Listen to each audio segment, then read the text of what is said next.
You know that scene in a movie where someone falls off a cliff or gets thrown off a building and you hear this very dramatic scream? Now I know a lot of you just had that scream play in their heads, but just in case you didn't, let me play it for you. You hear that? That little scream at the end? That right there is called the Wilhelm Scream. And it's got one heck of an origin story. Now I do need to warn you guys before we start. If you start noticing this sound in every movie you watch, I apologize in advance. Anyways, let's rewind back to 1951.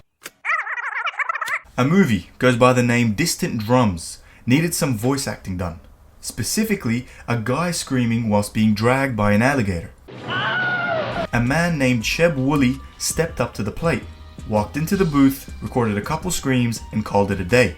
And now that I think about it, that one scream was responsible for a crazy butterfly effect on Hollywood. But I digress. After that movie was published, it still didn't have that Wilhelm name. That came later in 1953. A character called Private Wilhelm, hence the name. You see? He got shot with an arrow, letting out a suspiciously accurate replica of that same scream, meaning there's now two different timestamps with the same scream. Now, jumping into the 1970s, famous Star Wars sound designer Ben Burtt was digging through some old studio recordings, where he stumbled on a file simply labeled "Man Getting Bit by Alligator." He pulls it out, thinks it's hilarious, and he puts it in his Star Wars movie.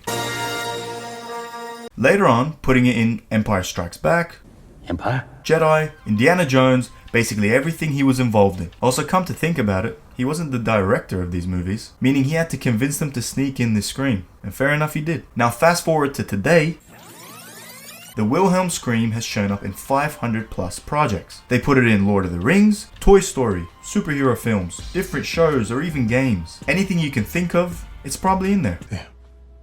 Now some editors use it as a little nod to the past, or even a little wink, and others completely avoid it, because they know it can pull the audience out of the moment, especially in those dramatic scenes.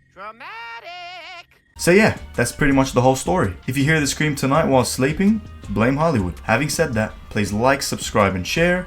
I subscribe to that. And one last time before you guys go, here it is.